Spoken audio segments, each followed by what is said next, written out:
Bismillahirrahmanirrahim.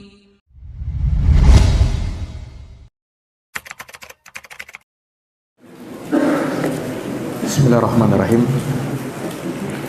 Assalamualaikum warahmatullahi wabarakatuh.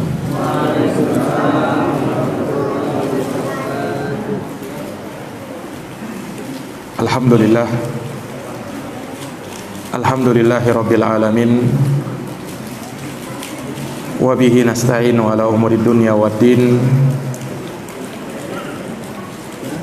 Asyhadu an la ilaha illallah wahdahu la syarikalah, ilahul awwalina wal akhirin.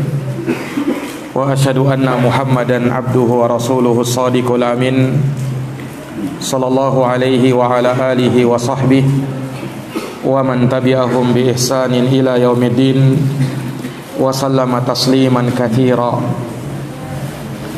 Subhanaka la ilma lana illa ma 'allamtana innaka antal alimul hakim. Allahumma faqihna fi dinik wa 'allimna ma yanfa'una warzuqna al-ikhlasa fil qawli wal amal. Amma ba'd. Ma'asyiral muslimin wal muslimat, hadirin wal hadirat, Bapak dan Ibu sekalian, jamaah salat maghrib yang dirahmati dan dimuliakan oleh Allah. Alhamdulillah, tiada kata yang paling pantas untuk kita haturkan kecuali puja dan pujian kehadirat Allah Rabbul Alamin atas berkat rahmat, taufik, hidayah, inayah dan riayahnya kita semua dapat berkumpul di masjid yang mulia ini untuk dapat bersama-sama menjalankan ibadah yang kemudian kita lanjutkan dengan at-tafaqquh fid din. Semoga kita semua mendapatkan faidah dan keutamaan seperti yang disabdakan oleh Rasulullah sallallahu alaihi wasallam, man salaka tariqan yaltamisu fihi ilman sahalallahu lahu bihi tariqan ilal jannah. Barang siapa yang menempuh suatu perjalanan dalam rangka untuk mengambil ilmu agama, maka Allah akan mudahkan baginya jalan menuju surga. Kemudian kita haturkan salawat dan salam, semoga terkirimkan selalu kepada junjungan kita, Nabi Agung, Nabi yang mulia, Rasulullah Muhammad bin Abdullah alaihi salatu wassalam, kepada keluarga, para sahabat, dan mereka yang senantiasa meniti jalannya sampai hari kiamat. Bapak Ibu yang dirahmati oleh Allah, insyaallah ta'ala kembali kita akan melanjutkan hadis Nabi sallallahu alaihi wasallam yang kita baca dari kitab Al-Arba'in An-Nawawiyah, buah karya Al-Imam Abu Zakaria Yahya bin Sharaf An-Nawawi rahimahullah, di mana kita masih berbicara tentang hadis yang ke-36, Al-Haditsu As-Sadis wa Thalathun. Kata Imam An-Nawawi, an Abi Hurairah radhiyallahu anhu qala qala Rasulullah sallallahu alaihi wasallam, man naffasa an mu'min kurbatan min kurabid dunya naffasallahu anhu kurbatan min kurabi yaumil qiyamah. Wa man yassara ala mu'sir yassarallahu alaihi fid dunya wal akhirah. Wa man satara muslima satarahullahu fid dunya wal akhirah. Wallahu fi aunil abdi ma kana al abdu fi auni akhihi. Wa man salaka tariqan yaltamisu fihi ilman sahalallahu lahu bihi tariqan ilal jannah. Wa majtama'a qaumun fi baitin min buyutillah yatluna kitaballah wa yatadarasunahu bainahum illa nazalat alaihimus sakinah wa ghashiyatuhumur rahmah wa haffathumul malaikah wa dzakarahumullahu ta'ala fi man indah. Wa man batta'a bihi amaluh lam yusri' bihi nasabuhu Rawahu Muslim bihadzal lafadz. Hadis ini telah kita bacakan dan telah kita terjemahkan di pertemuan yang lalu, dan telah kita jelaskan penggalan hadis pertama, yaitu sabda Nabi sallallahu alaihi wasallam, "Man naffasa an mu'min qurbatan min qurabid dunya, naffasallahu anhu qurbatan min qurabi yaumil qiyamah." Barang siapa yang melepaskan dari seorang mukmin satu kesengsaraan dari kesengsaraan yang dia derita di dunia, satu penderitaan dari penderitaan-penderitaannya di dunia, maka naffasallahu anhu qurbatan min qurabi yaumil qiyamah. Allah akan lepaskan darinya satu penderitaannya dari penderitaan nanti pada hari kiamat. Ini penggalan hadis pertama sudah kita terangkan. Kemudian penggalan hadis yang kedua, Rasulullah menyatakan, "Wa may yassara 'ala mu'sirin yassarallahu 'alaihi fid dunya wal akhirah." Barang siapa yang memudahkan orang yang sedang kesulitan, maka Allah akan mudahkan urusannya di dunia dan di akhirat. Barang siapa yang memudahkan orang yang berada dalam kesulitan, maka Allah akan mudahkan urusannya di dunia dan di akhirat. Hadis ini menganjurkan kepada kita untuk saling berta'awun, untuk saling tolong menolong, bantu membantu, bekerja sama kepada sesama muslim. Dan bahwasanya ketika kita melihat ada saudara kita yang sedang sulit, berada dalam kesulitan, maka sudah menjadi kewajiban kita untuk menolong dia, meringankan kesulitannya atau menghilangkan kesulitannya. Dan keutamaan yang dia dapatkan adalah Allah akan berikan kemudahan untuknya terhadap segala urusannya, bukan hanya di dunia tetapi di akhirat juga. Allah Subhanahu wa taala akan berikan kemudahan demi kemudahan. Ikhwani fiddin, azani Allah wa iyyakum, para hadirin wal hadirat, Bapak Ibu yang dirahmati oleh Allah. Maka seseorang ketika dia memudahkan urusan saudaranya, meringankan kesulitan yang diderita oleh saudaranya, maka Allah akan berikan balasan di akhirat, di hari yang sulit. Itulah hari kiamat yang Allah Subhanahu wa taala sebutkan dalam Quran di surat Al-Mudaththir ayat 9 sampai 10. Allah berfirman, "Fadzalika yauma idzin yaumun asir." Maka di hari itu, hari tersebut adalah hari yang sangat sulit. Alal kafirina ghairu yasir. Dan dia bukan hal yang mudah bagi orang-orang kafir. Tahapan demi tahapan dari persidangan akhirat akan dilewati oleh manusia. Allah Subhanahu wa taala mengumpulkan manusia dari awal sampai akhir mereka. Kemudian Allah Subhanahu wa taala akan hisab satu persatu. Tidak ada yang terlewatkan, tidak ada yang terzolimi, dan tidak ada seorang pun manusia yang bisa menyembunyikan apa yang dahulu dia kerjakan selagi di dunia. Maka hari itu, kata Allah, adalah hari yang sulit. Di ayat yang lain, di surat Al-Furqan ayat 26, Allah Subhanahu wa taala berfirman, "Wa kana yauman 'alal kafirina 'asira." Dan hari itu, hari kiamat itu adalah hari yang sulit terutama bagi orang-orang kafir. Maka kalau dia adalah hari sulit, maka kita memohon kepada Allah Subhanahu wa taala agar diberikan kemudahan di hari itu.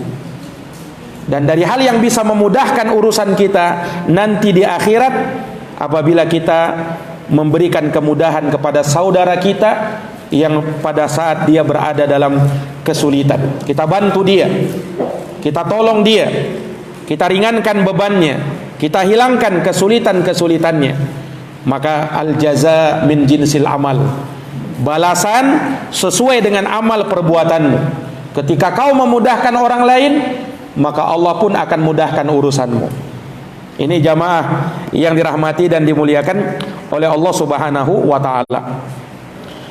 Di hadis sebelumnya, di penggalan hadis sebelumnya, itu dikatakan siapa yang dia melepaskan, menghilangkan, meringankan satu penderitaan dari penderitaan saudaranya muslim, disebut muslim.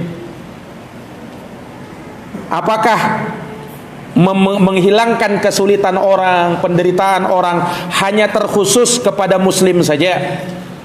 Dalam artian apabila orang yang ditolong itu orang kafir misalnya, yang tak beriman, yang bukan muslim, berarti kita tidak usah tolong, tidak usah berikan kemudahan sama dia?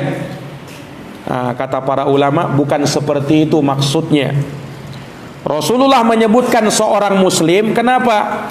Ya karena pertama mimbabit taglib, yakni seorang muslim itu kan cenderung kepada saudaranya muslim yang lain, dan mereka itu bersaudara. Innamal mu'minuna ikhwah, orang-orang yang beriman itu bersaudara.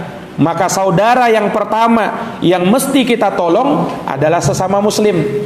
Tetapi bukan artinya kalau dia non muslim, kalau dia orang kafir, kemudian kita telantarkan dia, kita tidak tolong. Tidak. Membantu orang kafir pun kita dapat pahala, menolong orang kafir pun kita bisa dapat pahala. Karena setiap kebaikan yang kita berikan kepada siapapun dari perbuatan-perbuatan baik, maka kita akan dapat pahala. Namun ketika hal itu diberikan kepada seorang muslim, maka tentu lebih utama, dan tentu pahala yang didapatkan jauh lebih besar. Nah, ini para hadirin yang dirahmati dan dimuliakan oleh Allah Subhanahu wa ta'ala. Nah, Rasulullah sallallahu alaihi wasallam pernah berpesan kepada sahabatnya. Kata Rasulullah, yassiru wa la tu'assiru, wabashiru wala tunaffiru. Permudahlah, jangan kau persulit orang. Beri kabar gembira dan jangan kau buat orang lari. Itu pesannya Rasulullah kepada kita. Permudah orang lain, permudah urusan orang lain, jangan kau persulit urusannya orang. Orang mau berurusan kau persulit dia, kau halang-halangi urusannya dia, kau peras dia, kau sulitkan perkaranya. Nah, itu bukan saudara muslim, bukan seperti itu. Kalau kau muslim, maka kau harus tolong saudaramu, kau harus mudahkan urusannya, kau harus ringankan urusannya. Jangan kau persulit orang hanya gara-gara kau menginginkan sedikit dari keuntungan duniawi. Akhirnya orang menderita, orang kesulitan mengurus urusan-urusannya. Para jamaah yang dirahmati dan dimuliakan oleh Allah, pesannya Nabi, yassiru wala tu'assiru. Permudahlah, jangan persulit orang. Karena kalau kau persulit orang, maka Allah akan persulit urusanmu. Ini hukumannya. Al-jaza min jinsil amal, balasan sesuai dengan perbuatanmu. Kalau kau mudahkan urusan orang, maka Allah akan mudahkan urusanmu. Kalau kau persulit urusan orang, maka Allah akan persulit urusanmu. Bukan hanya di dunia. Di dunia Allah persulit, di akhirat lebih-lebih lagi. Ini para jamaah yang dirahmati dan dimuliakan oleh Allah Subhanahu wa ta'ala. Nah, ulama menyebutkan bahwa sebenarnya penggalan hadis yang kedua ini, bahwa barang siapa yang memudahkan orang yang sedang kesulitan, maka Allah mudahkan urusannya di dunia dan di akhirat. Kan sebenarnya masuk juga dalam penggalan hadis pertama. Kalau penggalan hadis pertama, barang siapa yang melepaskan penderitaan seorang mukmin di dunia, maka Allah akan lepaskan penderitaannya dari penderitaan-penderitaannya di akhirat. Nah, sebenarnya penggalan hadis kedua ini masuk juga dalam penggalan hadis yang pertama. Nah, sehingga sebagian ulama menyebutkan makna yang lain terkait dengan hadis ini. Apa maknanya? Maksudnya kata para ulama, barang siapa yang memudahkan orang yang kesulitan, ini kaitannya dengan harta, dan secara khusus berkaitan dengan utang piutang. Nah, sehingga makna hadis, barang siapa yang memudahkan orang yang kesulitan bayar utang, maka Allah akan mudahkan urusannya di dunia dan di akhirat. Nah, secara khusus memang Nabi Shallallahu Alaihi Wasallam menyinggung masalah ini. Kenapa ini masalah disinggung? Karena Islam itu memberikan kemudahan bagi orang yang kesulitan bayar utang. Dan ini sangat berbeda dan bertentangan dengan adat jahiliyah di zaman Rasulullah Shallallahu Alaihi Wasallam. Kenapa? Dulu orang-orang jahiliyah, Pak, mereka menerapkan riba terhadap orang yang ngutang sama mereka. Makanya di dalam fikih riba ada pembahasan riba al-jahiliyah, riba jahiliyah, yang dulu sudah pernah dilakukan oleh orang-orang jahiliyah. Nah, jangan sampai kita terjelat dalam riba jahiliyah yang dulu pernah mereka lakukan. Nah, diterangkan oleh para ulama riba jahiliyah itu. Bagaimana riba jahiliyah itu? Diterangkan oleh salah seorang tabi'in yang mulia yang bernama Zaid bin Aslam. Ini riba praktek di zaman jahiliyah yang berkaitan dengan utang piutang. Kata Zaid bin Aslam, kana riba fil jahiliyah ayyakuna lirrajuli ala rajulil haq ila ajalin fa idza halal ajal qala ataqdi am turbi fa in qada ahadun wa illa zadahu fi haqqihi wa akhara anhu fil ajal. Ini bentuk riba jahiliyah, disebutkan di dalam riwayat Imam Malik dalam kitabnya Al-Muwatta, bahwa riba yang dulu terjadi di masa jahiliyah bentuknya seperti ini. Ketika ada orang yang berutang, ya, misalnya taruhlah utangnya 1 juta, dia berutang 1 juta. Kemudian setelah itu jatuh tempo waktu bayar utang, ternyata orang yang berutang ini belum mampu membayar. Maka orang yang mengutangi berkata begini, ataqdi am turbi, kau bayar sekarang atau boleh kau tunda, tapi kau harus bayar bunganya. Kau bayar sekarang atau boleh kau tunda pembayarannya, tapi kau harus bayar bunganya. Yang tadinya utangmu 1 juta menjadi 1.200.000 nanti kau bayar. Nah, dia pun sepakat dengan hal tersebut. Akhirnya penangguhan utangnya ditangguhkan dan dia harus membayar bunganya 200.000. Inilah riba jahiliyah. Nah, praktek riba jahiliyah ini kata para ulama, dahulu orang-orang Arab jahiliyah menerapkan riba seperti ini kalau orang itu terlambat bayar utang saja. Nah, baru ada ribanya. Artinya apa? Kalau dia tepat bayar utang, maka tidak ada tambahan. Utang kau 1 juta, maka tetap bayar 1 juta. Itu riba jahiliyah. Kalau riba di zaman sekarang gimana, Pak? Lebih parah dari riba jahiliyah. Kenapa? Karena dari awal sudah ditetapkan bunganya. Kau tepat bayar atau kau terlambat bayar, bunganya sudah ada. Bahkan di sebagian pinjaman itu, kalau kita pinjam sudah dipotong duluan. Nah, ini lebih parah daripada riba jahiliyah. Kalau riba jahiliyah masih mending. Kalau kau bayar tepat waktu, bayarnya tetap sama, utangnya tetap sama. Nanti kalau kau tunda, baru kau bayar bunganya. Itu riba jahiliyah. Ini para jamaah yang dirahmati oleh Allah. Nah, karena orang jahiliyah menerapkan riba semacam itu, Allah turunkan satu ayat di dalam Quran, surat Ali Imran ayat 130. Allah menyatakan, ya ayyuhalladzina amanu, wahai orang-orang yang beriman, la ta'kulur riba adhafan mudha'afah. Jangankah sekali-kali kalian memakan harta riba seperti orang jahiliyah memakan harta riba. Bagaimana caranya mereka makan harta riba? Adhafan mudha'afah. Karena mereka melipat gandakan utang yang sudah harusnya dibayar, ya, tapi karena tertunda dilipat gandakan. Wattaqullah la'allakum tuflihun. Bertakwalah kepada Allah supaya kalian beruntung. Allah turunkan ini ayat, Pak, teguran agar jangan sampai orang-orang beriman mencontoh riba orang-orang jahiliyah. Wal iyadu billah. Nah, ini para jamaah yang dirahmati oleh Allah. Nah, makanya syariatul Islam datang, ya, untuk menerapkan aturan ini. Rasul mengatakan, siapa yang memudahkan orang yang kesulitan bayar utang, maka Allah akan mudahkan urusannya di dunia dan di akhirat. Bagaimana cara memudahkannya? Caranya berikan tangguh, tapi jangan kau kasih bunga. Nah, itu caranya. Sebab kalau kau kasih bunga lagi, ini bukan memudahkan, ini malah mempersulit orang. Karena dia tidak sanggup membayar pada waktu itu, kemudian kau kasih beban lagi dengan bunga. Nah, ini mempersulit orang yang seperti ini. Dan itu riba hukumnya, para hadirin yang dirahmati oleh Allah. Sudah ada pendahulunya orang jahiliyah yang melakukannya. Turun ayat teguran kepada mereka karena melakukan transaksi jahiliyah seperti itu. Para jamaah yang dirahmati dan dimuliakan oleh Allah Subhanahu wa taala. Dijelaskan juga oleh para ulama, disebutkan di dalam kitab Fathul Bari karya Al-Hafidh Ibnu Hajar.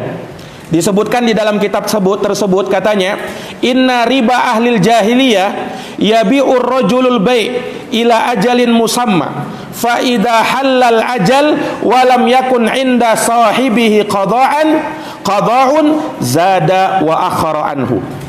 Riba jahiliyah seperti begini.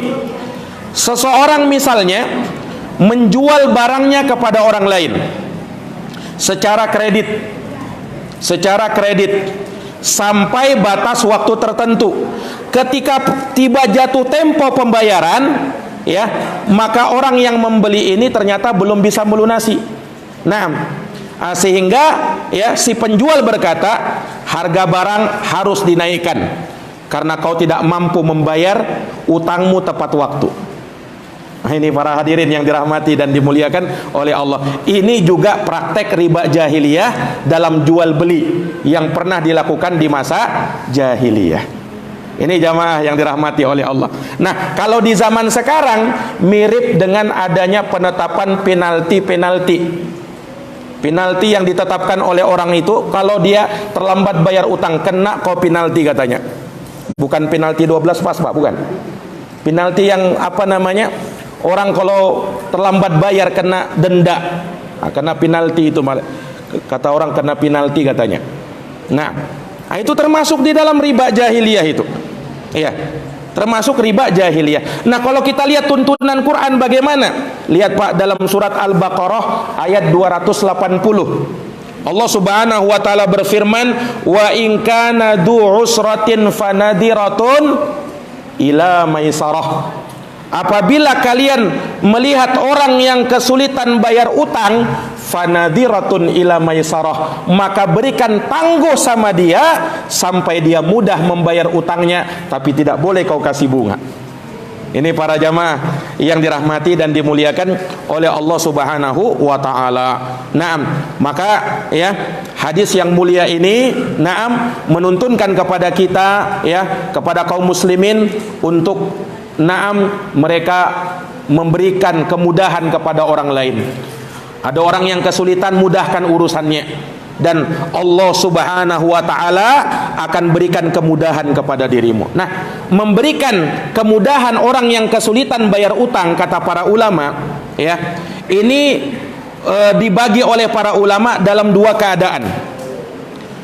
Ada orang yang dia pada hakikatnya mampu membayar utang, ya, artinya dia luas, lapang untuk bisa membayar utang, tapi dia tidak bayar utang. Nah orang yang seperti ini kita boleh tagih utangnya kita sama dia. Kenapa? Karena kalau dia menunda pembayaran utang padahal dia mampu, itu kezaliman bagi dia. Rasulullah pernah bersabda, matlul ghani zulmun. Menunda-nunda pembayaran utang padahal sudah jatuh tempo dan dia mampu bayar tapi dia tak mau bayar, itu kezaliman kata Nabi. Itu kezaliman. Makanya hati-hati kalau berutang, Pak. Kalau kita berutang mampu bayar, bayar pada waktunya. Temponya sudah ditetapkan begini, maka kita bayar. Kalau kita belum sanggup bayar, kita minta udzur. Kita datangi orang yang kita berutang sama dia itu, kemudian kita minta keringanan sama dia, minta tempo. Tapi jangan riba. Jangan terapkan riba. Nah, ini jamaah yang dirahmati dan dimuliakan oleh Allah. Tapi kalau kau sanggup bayar tapi kau tak bayar, ini kezaliman, tidak boleh. Orang kalau berutang itu juga harus tahu adab, juga harus menghargai orang yang mengutangi, juga harus bersyukur kepada orang yang mengutangi. Jangan pada saat ngutang aja memelas wajahnya, tapi pada saat ditagih utangnya lari-lari dia, Pak. Jangan juga seperti itu. Harusnya kita berterima kasih sama orang yang sudah ngutangin kita. Dia orang baik, sudah ngutangin kita, maka kita pun harus berbuat baik sama dia. Para jamaah yang dirahmati dan dimuliakan oleh Allah Subhanahu wa taala. Ada orang yang mu'sir. Kalau tadi musir, kalau ini ada orang yang mu'sir. Mu'sir artinya orang yang kesulitan bayar utang. Boleh jadi utangnya ada sama kita, boleh jadi utangnya ada sama orang lain. Kalau dia berutang sama kita dan dia memang sulit untuk membayar, maka kita berikan kemudahan. Amalkan hadis ini. Man yassara ala mu'sir yassarallahu fid dunya wal akhirah. Barang siapa yang memudahkan orang yang kesulitan bayar utang, maka Allah akan mudahkan urusannya di dunia dan di akhirat. Allah akan mudahkan urusannya di dunia dan di akhirat. Bagaimana caranya kita memudahkan urusannya? Kita ringankan urusannya, boleh kita dengan cara menangguhkan waktunya. Kau tak sanggup bayar bulan ini, tidak masalah ya akhi, tidak masalah wahai saudaraku, nanti kau bayar bulan depan saja. Atau dia bilang nanti saja kau bayar ketika kau gajian, atau nanti aja kau sudah bayar kalau kau lapang nanti. Kita berikan kemudahan seperti itu. Atau yang lebih utama lagi, misalnya kita bilang sudah setengah utangmu lunas itu. Apalagi kalau dia bilang sudah saya ikhlaskan lagi. Ini lebih utama lagi. Ini para jamaah yang dirahmati dan dimuliakan oleh Allah. Karena Allah mengatakan di dalam ayat tersebut, wa antasaddaqu khairun lakum in kuntum ta'lamun. Dan kalau kalian ikhlaskan utang kalian itu, ini bukan wajib, tetapi itu yang disunnahkan. Itu lebih baik bagi kalian jika kalian mengetahuinya. Maksudnya kalau kalian ikhlaskan, orang ini memang betul-betul sulit, orang ini memang betul-betul kesulitan, bukan orang yang lari-lari, bukan orang yang memang malas bayar utang. Kalau orang yang malas, Pak, ketemu sama orang yang malas bayar utang, tagih aja utang sama dia. Kebiasaan. Tapi kalau orang itu memang kesulitan bayar utang, inilah orang yang kita harus kasihani, orang yang harus kita tolong dia. Imma kita kadang bebaskan utangnya, atau kita kasih tangguh, atau kita ringankan dengan kita lepaskan sebahagiannya.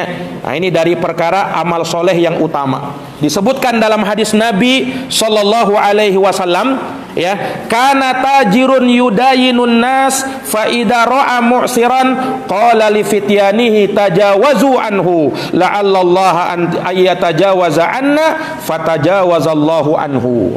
Dalam hadis sahih riwayat Bukhari dan Muslim, Nabi bercerita, Pak, ada seorang pedagang, seorang tajir, orang kaya raya, yang dia ini biasa orang berutang sama dia, dan dia pun dengan senang hati ngutangin orang. Orang ini kalau dia lihat ada orang yang ngutang sama dia, kemudian orang itu kesulitan bayar utang, maka dia berkata kepada penagihnya, apa kata dia? Tajawazu anhu. Kalau ada orang yang betul-betul kesulitan bayar utang, kau bebaskan aja utangnya. Apa kata dia? La Allahu ayatajawaza anna fatajawazallahu anhu. Semoga Allah mengampuni dosa-dosaku. Maka Allah pun betul-betul mengampuni dosa-dosanya. Ini menunjukkan bahwa orang yang meringankan orang yang kesulitan bayar utang, dosanya diampuni sama Allah. Bahkan dalam hadis yang lain, dalam riwayat yang lain, ada seseorang laki-laki didatangkan pada hari kiamat. Dia punya dosa-dosa yang sangat banyak. Kemudian Allah tanya sama dia, wahai fulan, kau punya ndak amal kebaikan? Maka dia pun kebingungan. Dia lihat dosanya terlalu banyak. Nah, dia kebingungan, apa masih ada ndak kebaikan saya? Maka dia pun teringat, ya Allah, dahulu pernah aku ngutangin orang ya Allah.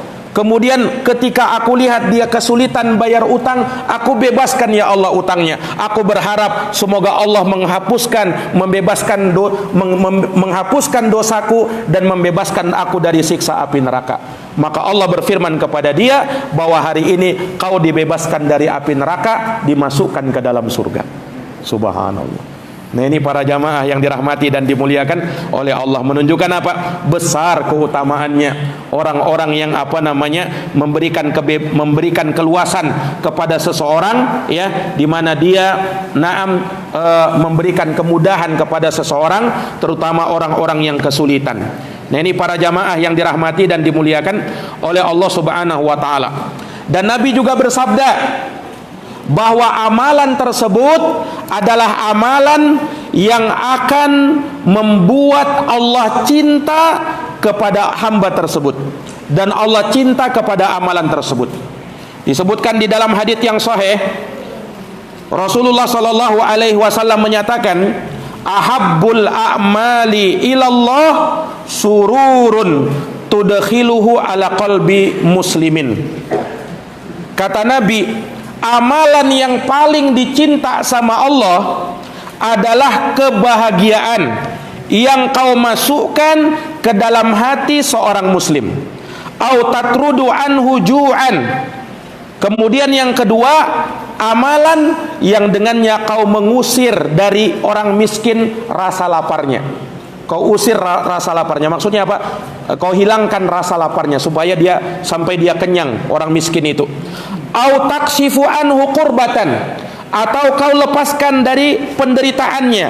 Au taqdi anhu dainan, atau kau lepaskan, kau bebaskan utang-utangnya. Subhanallah. Nah, ini para jamaah yang dirahmati dan dimuliakan oleh Allah Subhanahu wa taala. Nah, dan seorang muslim itu jangan hitung-hitungan, ya. Kalau dalam beramal soleh jangan hitung-hitungan. Rasulullah pernah bersabda kepada Ummu Salamah. Kata Rasulullah kepada Ummu Salamah, la tuqi fayuqillahu alaik, wa la tuhsi fayuhsillahu alaika. Dalam hadis sahih riwayat Imam Bukhari.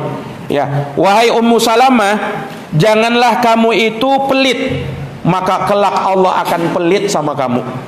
Wahai Ummu Salamah, jangan kau hitung-hitungan sama Allah, kelak Allah akan hitung-hitungan juga sama kamu. Al jaza min jinsil amal, balasan sesuai dengan amal perbuatan yang kau lakukan. Kalau kau hitung-hitungan dalam beramal, nah Allah juga nanti hitung-hitungan sama kau nanti di akhirat. Nah, ini para jamaah yang dirahmati dan dimuliakan oleh Allah Subhanahu wa taala. Dan perlu diingat para hadirin yang dirahmati oleh Allah, memberikan pinjaman kepada seorang muslim yang dia kesulitan, kita berikan pinjaman utangan, itu termasuk amal soleh dan itu bahagian dari sedekah. Nah, ini dari perkara yang terkadang banyak tidak diketahui oleh seorang muslim. Memberikan pinjaman itu sama dengan bersedekah. Rasulullah pernah bersabda, as-salafu yajri majra syatris sadaqah.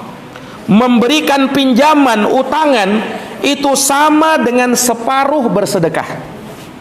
Dijelaskan oleh para ulama begini, kalau kau memberikan pinjaman sama orang sebesar 10 juta misalnya, maka itu sama bersedekah 5 juta. Sekalipun uangmu tetap kembali 10 juta.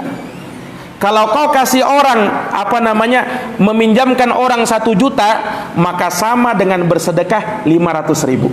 Sekalipun uang 1 juta tetap kembali kepada kamu, karena kan pinjaman. Ini keutamaannya. Dan Nabi SAW juga bersabda di dalam hadis yang lain yang diriwayatkan oleh Imam Ibnu Majah dari sahabat Abdullah bin Mas'ud, kata Rasulullah, "Ma min muslimin yuqridu musliman qardan marrataini illa kana kasadaqatiha marratan." Kata Nabi, tidaklah seorang muslim yang dia memberikan pinjaman kepada muslim yang lainnya sebanyak 2 kali, maka itu sama seperti bersedekah 1 kali. Siapa yang memberikan pinjaman kepada seorang muslim sebanyak 2 kali, itu sama dengan bersedekah sebanyak 1 kali.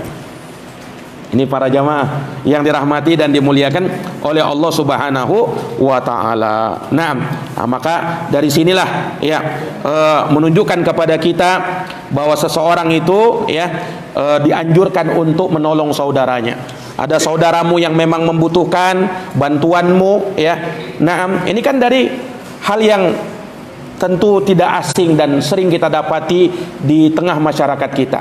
Mungkin tetangga kita, mungkin teman kita, mungkin bahkan keluarga kita, mungkin kerabat kita ngutang sama kita. Nah, maka kalau kita mampu, kita berikan bantuan sama dia.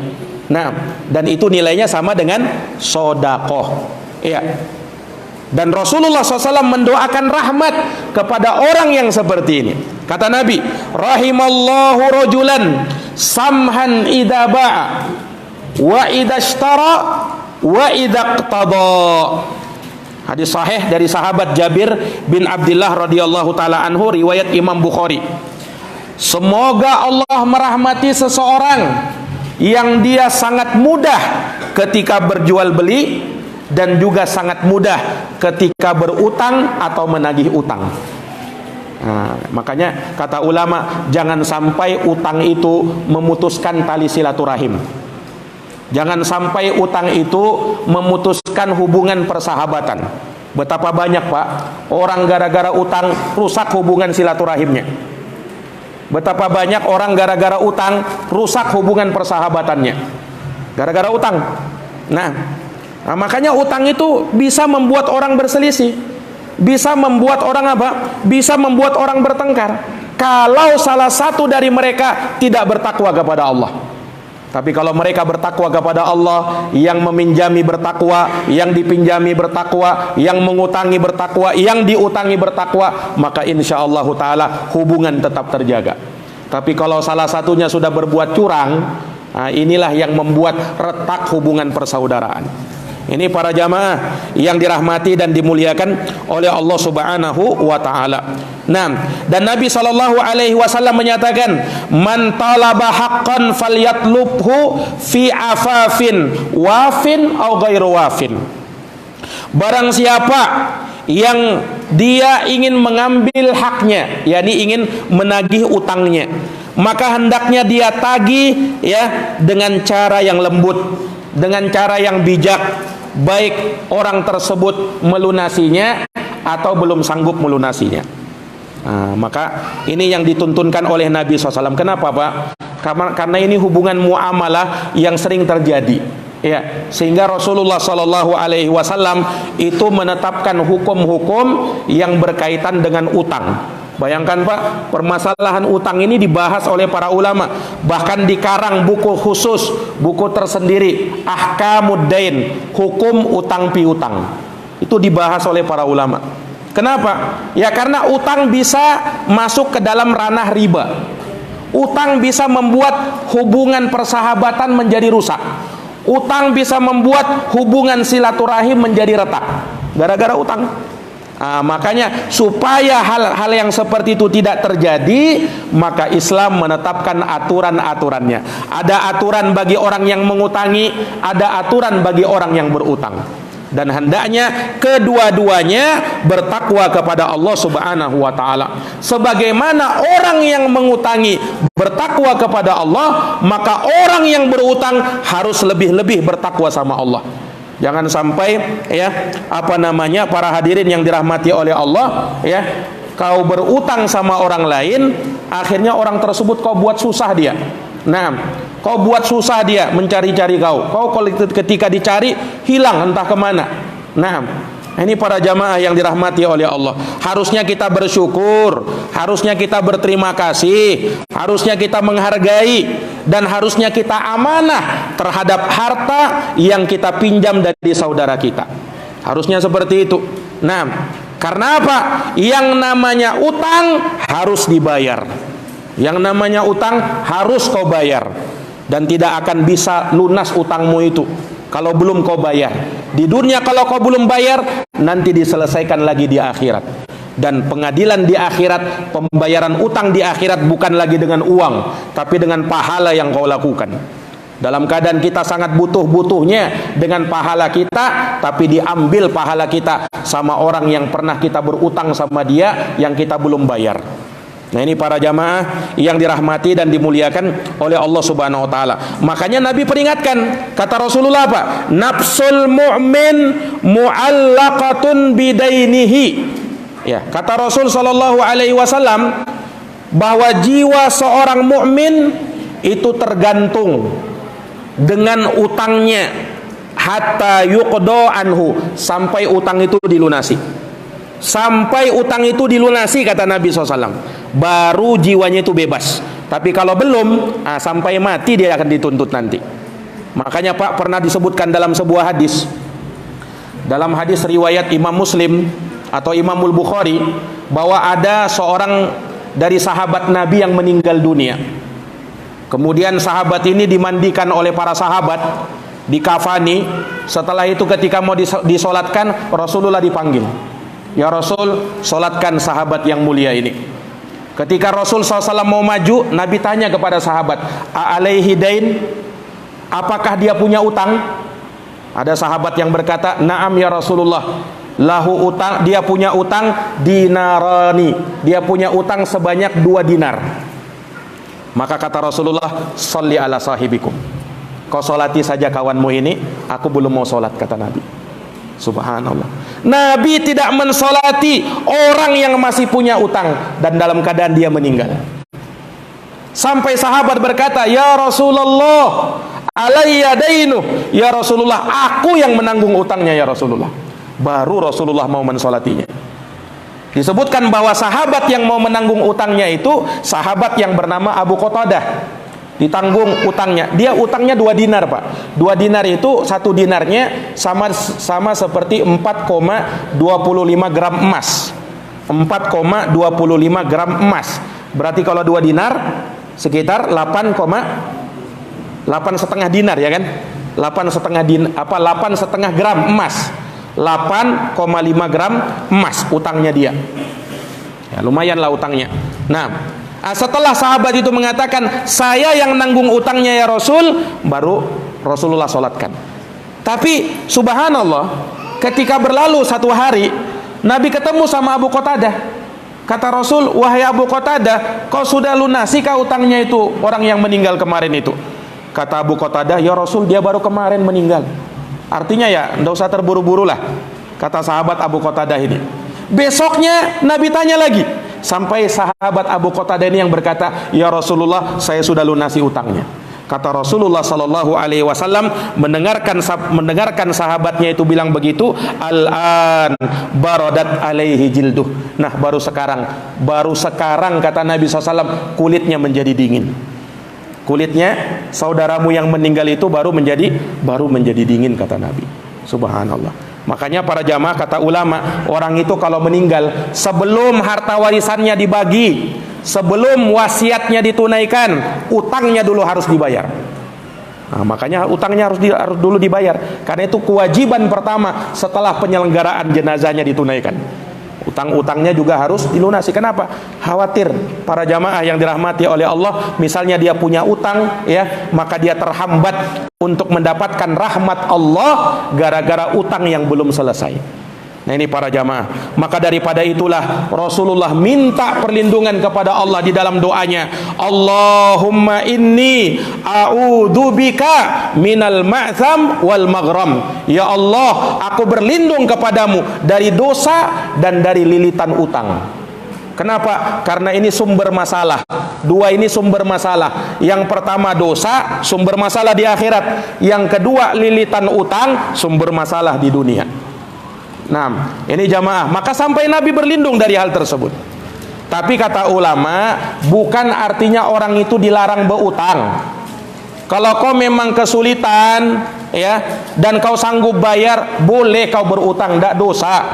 Tetapi harus kau bayar utangmu. Jangan kau berniat kau tak bayar, atau kau tak sanggup bayar, kau tetap nekat berutang, atau kau perbanyak utangmu sama orang. Nah, ini jangan seperti ini. Jangan biasakan mengutang. Nah, kecuali kalau memang posisi kita darurat, kalau memang kita mengharuskan kita kepepet misalnya, tidak ada jalan lain, nah silahkan berutang. Karena berutang itu tidak berdosa. Ini jamaah, Nabi pernah berutang, ya, dengan mengambil segandum, ya, beberapa kilo gandum dengan menggadaikan baju besinya. Nabi gadaikan baju besinya. Nah, itu menunjukkan bolehnya hal tersebut. Hanya saja, ya, seseorang kalau berutang dia harus memperhatikan adab-adab yang telah disebutkan oleh para ulama. Para hadirin yang dirahmati dan dimuliakan oleh Allah, mungkin ini yang bisa kami paparkan terkait dengan masalah ini. Insyaallah taala akan kita lanjutkan di pertemuan yang akan datang biidznillah. Subhanakallahumma wa bihamdika asyhadu an la ilaha illa anta astaghfiruka wa atubu ilaik. Subhana rabbika rabbil izzati amma yasifun wa salamun alal mursalin walhamdulillahi rabbil alamin. Wassalamualaikum warahmatullahi wabarakatuh.